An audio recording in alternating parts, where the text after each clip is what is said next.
Happening at 5 degrees in Taurus, we're seeing a very interesting full moon and lunar eclipse happening on October 28th. Now, with lunar eclipses essentially being amplified versions of full moons that are widely known to usher in the closing of chapters and help energetically with releasing anything we're ready to let go of, it will also be happening at the start of Scorpio season. So with that all in mind, we're definitely collectively being presented with a cosmic force that can tend to rev up emotions and bring to the surface personal and even societal hidden truths and shadows that we might need to be ready to face, embrace, or potentially release. Hello friends, it's your girl Alina, and this is the 5 things you need to know all about this upcoming full moon and lunar eclipse happening in the earth sign of Taurus. If you'd like a complete outline of this video, including the journal prompts, top transits, and all the overviews that I explain in this energy reading,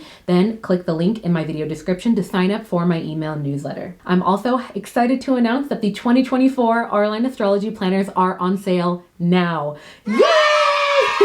So if you or someone you know is interested in aligning their life with the rhythms of nature and the cosmos, then check out the Auralign Astrology Planner, which is my creation. It includes notifications for all the top astrological events of 2024, including retrogrades, every full and new moon, eclipses, and much more. And if you're the type that needs those notifications right on the wall, right where you can't miss it, then we also have huge wall calendars along with spell kits this year, notebooks, and much more. And last but not least, on our Instagram page, we will be doing a giveaway every single day of October and a little bit into November of 2023 planners. I actually found a handful of extra 2023 planners. And if you're kind of on the fence about what are the details of the 2024 ones, then you can go ahead and be a part of this giveaway. It'll be on the Instagram page. So again, you can go to the description box and follow us there to enter in for a chance to win. So to start, all full moons occur midway through the lunar cycle, and they're seen to be the energetic peak of the moon throughout this cycle. This is because we see that the sun's light is fully reflected onto the moon's surface. Full moons are seen to be one of the most potent and powerful phases of a lunar cycle, and that just as we see that the moon can raise the tides, so too can it raise our emotions, inner world, and intuitive abilities around this time. I like to also describe full moons as a cosmic spotlight, as they can tend to illuminate what has and hasn't been working in our lives, illuminate our inner world, and it can tend to make us as a collective feel a bit more easy about letting our inner world come to the surface, speaking our truth, whether that's setting a boundary, expressing love, maybe trying something new at work, pitching an idea. A lot of these things can come a lot more naturally to us at this time. And this is why you see many people doing full moon rituals, where they set aside some time to reflect on anything that they might be ready to let go of or release. And as we see that the light wanes from the moon following its peak at the full moon, so too can the energy around anything that we're wishing to release also dissipate. On the other side of the coin, a full moon is also this cosmic representation of being fully formed. It can be a beautiful time for celebrating how far you've come in life in one area or another, particularly within the realms of Taurus, which we'll get into. This is why in the Auralign Astrology planners, I have a dedicated full moon ritual page that's actually perforated. So you can, after you journal and process anything that you're ready to release, reflect on how far you've come, you can easily tear it out and destroy it through burning it or tearing it as a part of a ritual or a sort of physical representation of letting go of what no longer serves you. So with that context in mind, it's also interesting to note that this full moon will also be a lunar eclipse, which is considered to be a more intense version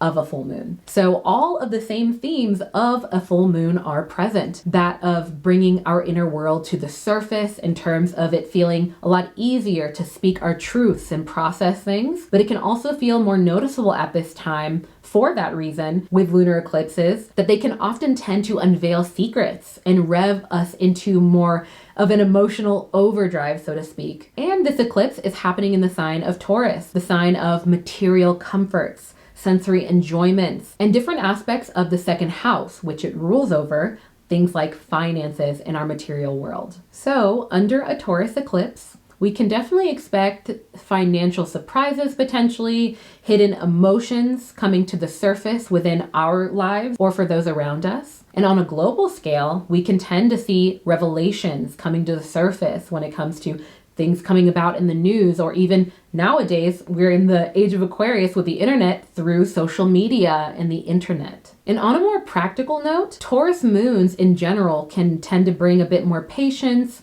practicality, and perseverance, but with a sort of shadow side of there being a higher potential for stubbornness as well. Things that we start under a grounding Taurus moon can be a bit easier to turn into habit, but on the flip side, it can also be pretty hard to kick. So just keep that in mind. Now, in terms of transits surrounding this Taurus full moon and lunar eclipse, starting October 23rd and lasting for about a month, we're seeing very powerful solar energetic support within the realms of things like willpower, personal mastery, and things like transmuting energy. Now, the season can be an optimal time for exploring things like shadow work, committing to honing a new skill or learning new subjects, and exploring things like divination or drawing things to you energetically. Now, this is all thanks to the sun entering the sign of Scorpio, marking the start of Scorpio season. So, yay! Shout out to all of my Scorpio friends and happy birthday in advance. Comment down below if you or someone you know is a Scorpio, sun, moon, or rising. Now, these Scorpio season themes also coincide with the thinning of the veil between this dimension and the next, which is a part of the reason why we see ancestral venerations occurring around this time of the year, like Dia de los Muertos and Halloween. And this, in combination with us already being in eclipse season, is another reason why we might be noticing more vivid dreams, or even an easier time with things like astral projection. Overall, in terms of Scorpio season, now can be a very powerful time for exploring things like shadow work, ancestral veneration, and spiritual practices in general, if that resonates with you personally. Next up, specifically diving into this moon's influences on us, we have an overall theme of balance. As with all full moons during this time, we're called to explore the duality between the sun and moon, as they will be in opposition aspects during the full moon. Now, lunar eclipses are all about relationships and opposing forces. In this particular lunar eclipse, involving the Taurus-Scorpio axis, with the sun being in Scorpio, Scorpio season, and the moon being in Taurus, it's really urging us in the world to find balance between the practical, peace-loving Taurus energy and the more emotional, intense, and transformative Scorpio energy. Now, this full moon has the potential to bring about a sort of clash between the down-to-earth Taurus, which craves simplicity, tangible pleasures, and things like that, and the Scorpio's complexity of mystery and often intensity. The Taurus moon suggests that we seek emotional contentment in life's pleasures, while the Scorpio sun can tend to push us to explore the more intricate and enigmatic elements of our lives. And so the full moon at the center of this eclipse really highlights the tension between structure, that being the Taurus energy, and change, as well as acts of gathering or amassing and sharing, that being the Scorpio energy. And so with that said, a very ideal approach for striking a balance between these contrasting energies. And so with that context, it can be really interesting to explore that duality between practicality and maybe more emotional chaos in some ways. Like, what does that look like for you? When I describe those two areas, if it was between, 1 and 10, where would you fall on that scale? Would you feel, oh no, I'm a very practical person. I know who I am and I know what I want. Or do you feel like, no, I feel like I'm a more, fluid person. I tap into my emotions a little bit more. I'll change things on a whim if it feels right deep down. Or are you the type of person where you feel like both of those things can coexist and you're a great example of it? It's a very beautiful and intricate dance. Now, this lunar eclipse also encourages us to do just that. It's a wake-up call to appreciate the fruits of our labor and connect with our desire to take care of ourselves and meet our community's needs. Next up, we have Mercury conjuncting Mars during this Taurus full moon. Now, this is the type of conjunction that can tend to bring about a dynamic bursting with mental and physical energy.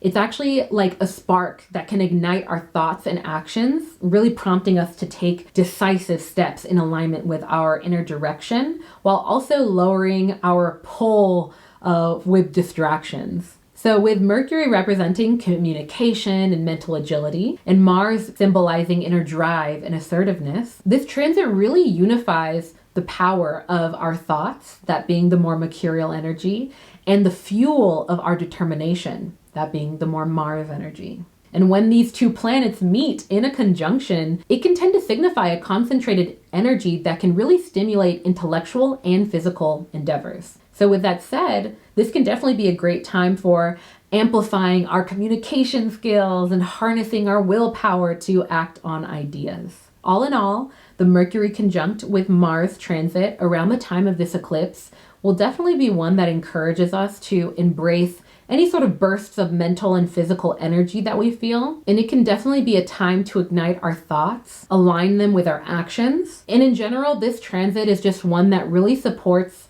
the concept of aligning our thoughts with our actions, our talk with our actions. And finally, to add another layer to the Mercury conjunct Mars transit, we'll also see that both of them will be opposing Jupiter at the time of this full moon. And so, as mentioned before, when planets are in opposition, just like we see with the moon and sun during full moons, they essentially call for us to strike a balance between the two opposing planets and the aspects of our lives that they involve. So in this case, we're being called to strike a balance between how to take action and communicate, that being Mars and Mercury, in a way that helps us reach our goals, that being the Jupiter luck and expansion influences. Now, this means that we've got a clash between action and communication and expansion with this type of transit. And it's like they're sort of pulling in different directions. So this opposition can definitely spotlight the tensions between how we act and communicate and what we actually aspire to do. So overall, this transit can definitely spotlight, not just in our lives, but on a collective level, where our actions and our mindset might not fully align with our bigger picture goals for our collective society or our lives. And while that can be challenging, oppositions can definitely be ones that really bring up a lot of tension in some ways. This can potentially be a wake-up call for some of us when it comes to I keep saying that I really want to do this thing, but I'm living in a way, I didn't even fully realize I'm living in a way that's not really going to get me there, or at least it won't in the timeline that I want, or it's taking me on a different path. And that can actually be very helpful in relation to full moons because it's a very illuminating time and it's a powerful time for letting go of what's holding us back. So this transit can definitely be very informative, and at 5 days leading up to 5 days following it, we might notice those things come up in our lives. And before we continue, if you've made it this far in the video and you are not subscribed, why not? Please do. Also, I want to remind you that the Auralign astrology planners are on sale. So a lot of the things that I talk about, including the journal prompts that I'm going to be sharing, there's a whole section in there where you get to write them in. A lot of the transits even that I talk about, you see them in the planner. You don't have to rely on social media or random things on your notifications, especially if you're somebody who wants to step away from your phone in 2024. This is a great way to do it while still staying in the know of what's going on astrologically. All right, next up, in terms of ways to align with this Taurus full moon, is specifically with things like rituals, reflecting on and seeing if there's anything that you might feel called to release within the realms that of Taurus. So things like our patience, practicality, perseverance, material comforts, sensory enjoyments, and really any aspects of the second house in astrology that really impacts our finances and our material world can all be areas that can be fruitful to reflect upon, stopping and asking what are my full moon moments in respect to these areas? Where have I grown? But also, where would I like to go? I've mentioned this before in previous videos, but based off of what I've learned of many ancient cultures and their perspectives on eclipses, I personally am not one to encourage you to do rituals during an eclipse because eclipses can bring about a bit of chaotic energy. It can tend to powerfully amplify things, which can be very good, but it can also be a little too intense. So it's just so you know that. I don't think that there's anything wrong with journaling. I feel like we're always manifesting. We're always, putting out our vibrations and sort of receiving back, a feedback loop of that and attracting similar vibrations back.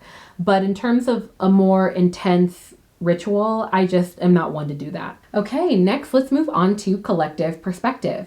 So collective perspective is a segment of this video that I added a few months back where we talk about the collective perspective of these astrological events, where I essentially offer 1 to 2 volunteer or humanitarian effort sort of ideas of ways that we can engage with our community that are in alignment with the themes that are going on astrologically. So considering this full moon and eclipse will be happening in the sign of Taurus, now can be a beautiful time for connecting with Mother Earth. So Taurus is all about nature, stability, and sensory pleasures. So I personally think that environmental causes can be a great area to look into around this time. So you can check out sites like volunteermatch.org, where you can find local organizations that are dedicated to things like conservations, cleanup projects, and community gardens, which I personally love. Community gardens are also a great way to get to know your neighbors and people in your area that are also really interested in helping the environment, actually learning how to farm, even just if it's a little bit of food. It's really cool. I used to live in Pasadena in California, and when I was out there, it was really cool to see how people at our community garden would share and trade their fruits and veggies with each other, which is something that, when do you really get that? So it's a really cool thing. Now with Mercury conjunct Mars, this can be a great time to definitely align with collective mental and physical energy.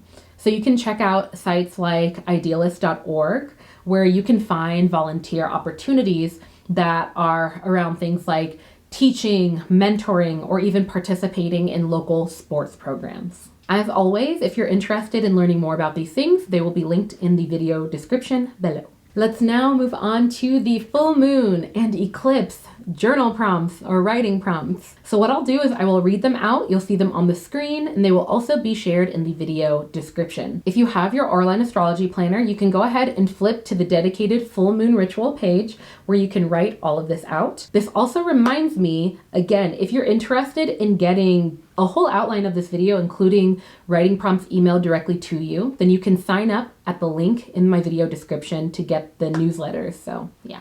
What are habits or routines that have supported you in life? How did you get into the habit of doing them? Are there any chapters from your past that are now closed or over? What did you learn from those chapters in life? And finally, is there anything you're ready to release during this full moon? This can look like limiting beliefs, habits, patterns, people, environments that no longer serve you. All right, y'all, if you made it to this point in the video, I invite you to comment 3 Taurus emojis. Straight to the point. It is a Taurus full moon. But yeah, I'm gonna go ahead and wrap up this video. As a reminder, check out the Auralign astrology planners. Literally all of your suggestions of ways to improve the planners, the wall calendars, I listen to. And again, if you're interested in literally getting a free 2023 planner, so you'll be able to utilize it for a few months, follow us on Instagram, because what's great about it is that since we're giving away so many, I literally found extra planners. You have a huge likelihood that you'll win. And especially if you're kind of curious about what's the structure of the planner and you want to maybe even see a preview for the next 2 months, then go check it out. All you have to pay for is shipping on the price. So that's it. But with all of that said, I will leave you with my favorite quote, and that is, be gentle with yourself, because life is about the journey and not the destination. All right. Peace, friends.